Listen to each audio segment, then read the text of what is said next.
This is a reading of Chico of the Andes, Chapter 14, In the Cathedral. Chico walked slowly along the narrow sidewalk.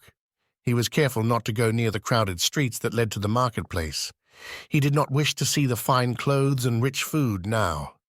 Poor Chico! His brown eyes were dull, and his full lips curved down like the rind of a melon. Both hands clutched the unwanted hat. His feet, in their woven white sandals, padded aimlessly over the rough cobbles.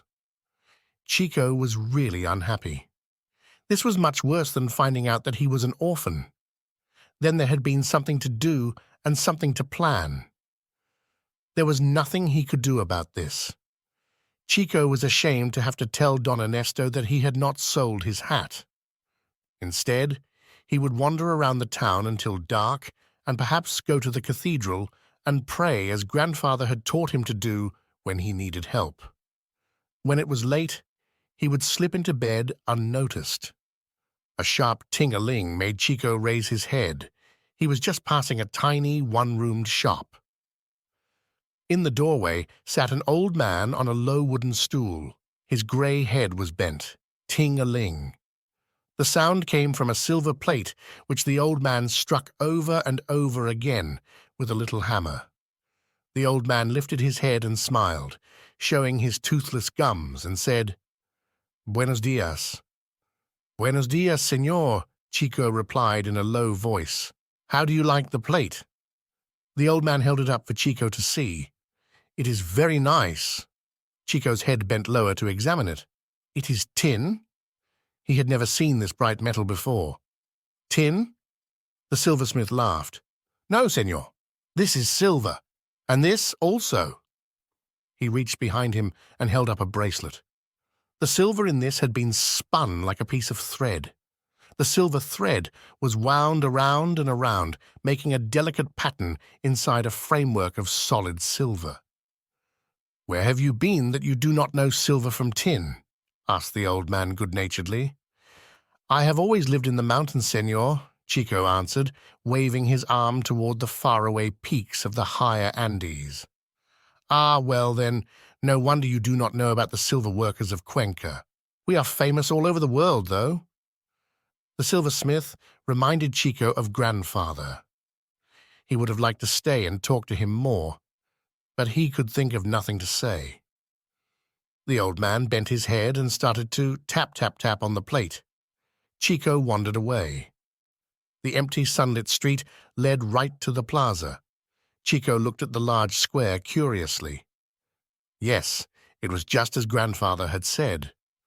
There were the beds of flowers that made pictures and words, the tall statue of General Calderon, who had liberated Ecuador from the Spanish crown, was in the center. And there was the bandstand where the band would play on Sunday. Chico sat down on a bench in the warm sun. His unhappy frown deepened when he saw a policeman staring at him. Perhaps poor people in ragged clothes were not permitted to sit in the park. He got up and moved away. Suddenly a bell clanged.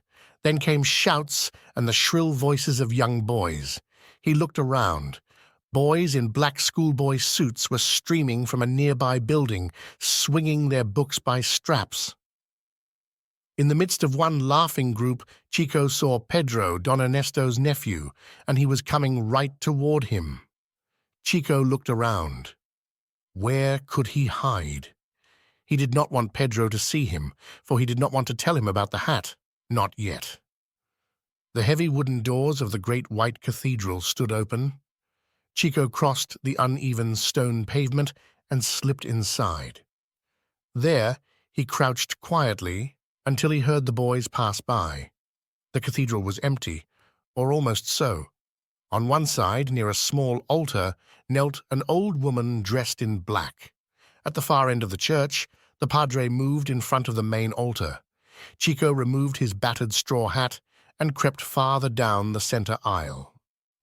With half-open mouth, he stared around at the high-vaulted ceiling and tall stone pillars. Across the ceiling stretched long chains of red and green paper flowers.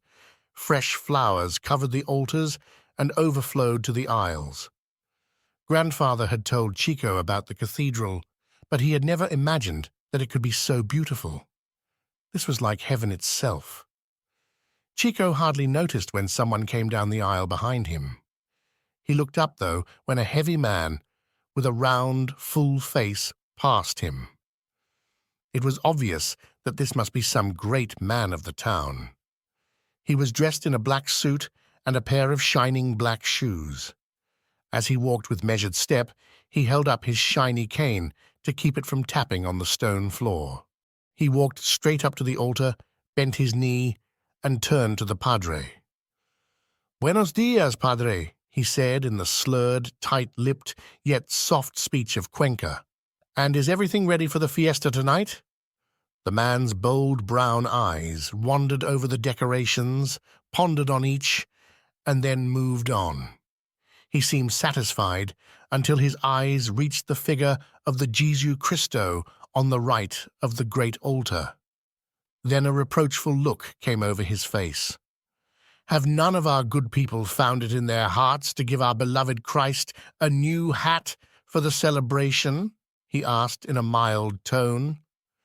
As if tied together by the same string, the padre in his long black robe and the boy, Chico, swung toward the figure. Their eyes examined the statue of Christ. It was true. The Panama hat, which is placed on all the beloved figures in the churches of Cuenca, was old and soiled. Chico's hand, hidden by his knee-length poncho, tightened on the fine one he held. "We must have another one at once," said the rich man in a firm tone. He looked around. He spied Chico. "Here, boy, run to the hat dealers and tell them we need a new hat. I, myself, Don Saraceno, will pay for it." Chico gulped. His cheeks flamed red, and he took a deep breath. "Senor, I have a hat," he gasped. Chico of the Andes. "Yes, my boy, I see you have one." Don Saraceno smiled as though from a great distance as he looked at Chico's own ragged hat. "But it is little better than the one we have now. There must be a new one, the finest that money can buy." A look that must have come, at one time or another, into the eyes of all his ancestors crept into Chico's eyes. It was as if a veil had been drawn over them. In the place of a timid little boy, there stood a bargainer with something to sell. Slowly, as though unwilling even to show his hat, Chico unrolled it and flipped it open with a snap of his wrist. There was no doubt about it. It was a fine hat, finer than any of the Cuencanos had ever given to the Jesu Christo. In Cuenca, everyone knows the value of hats. The padre, as well as the rich man, knew that this was a hat worth money. Over Don Saraceno's face came the same look that had changed Chico's. These two, the man and the boy, were going to bargain. "How much?" breathed Don Saraceno. He ran his fingers over the soft, pliable straw, but looked at it as if it were not much of a hat. 70 sucres. If Don Saraceno had not been in the church where they had to whisper, he would have snorted. 70 indeed. Did the boy take him for a fool? Why, he himself had once been a boy not much different than this one. He, too, had worn a poncho and sandals. It was only by hard work and clever bargaining that he had become the richest man in town. 30, he whispered. The padre stood by silently. It was not strange to him that these two should bargain for a hat as a gift to the church. These were his people, and bargaining was their life. It was as much a part of them as the deftness of their hands. 60, answered Chico stubbornly. Old Man had told him that the hat was worth at least 50 sucres, and that is what he would have. Moreover, he needed the money for his search for his family. But Don Saraceno's next price was 40. Chico knew that by the rules of bargaining he should say 50, and the hat would finally sell for 45. He decided on a bold move. Without another word, he rolled up the hat and began to walk slowly away from the altar, as though the business no longer interested him. There was a moment of silence. Chico could feel the eyes of the padre and the rich man on his back. Psst!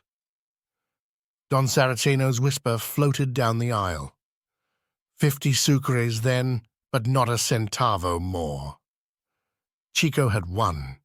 Trembling with excitement, he held out both hands while the man counted the silver into them. When Don Saraceno tried to give him some paper money, he shook his head stubbornly.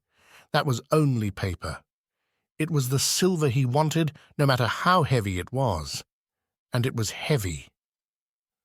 When he had filled his 2 front pockets, his trousers hung down so that he had to tighten the string around his waist.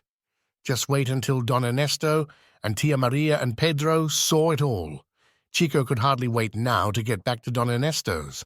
Murmuring an adios to the padre, who stood by with twinkling brown eyes, he started off. "One moment, my son," the padre called softly.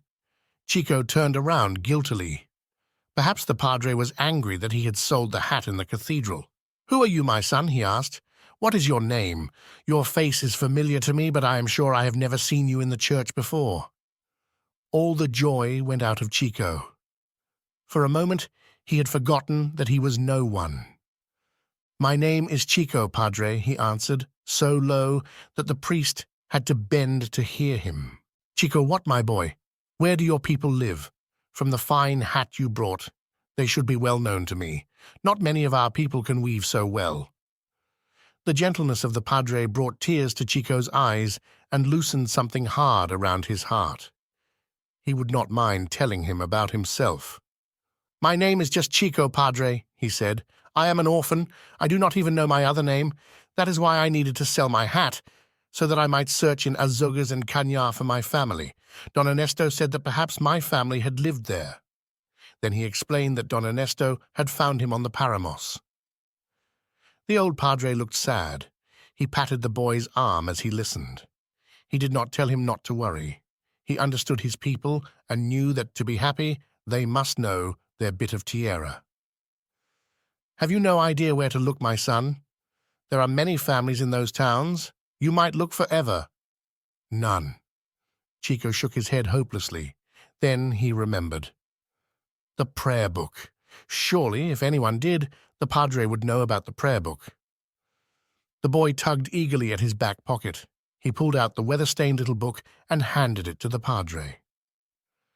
As the padre read the few letters on the first page and examined the book, he became more and more thoughtful. Once more, he looked closely at the boy and nodded his head a little. "My son, let me keep this book tonight," he said. "Perhaps in the records of the church I may find something. Be of good hope. Perhaps we shall find out who you are. Run home now to Don Ernesto before he worries about you. Give him my greetings, and come back tomorrow, for I may have news for you." The padre blessed the boy, and with a wave of his hand, dismissed him. Chico walked slowly out of the church. He was happier than he had been in a long time. Once on the street, he broke into a run. He could hardly wait to get back and tell Don Ernesto all that had happened. With the silver clanking against his legs, he ran through the plaza and toward Tia Maria's house. Darkness was just falling.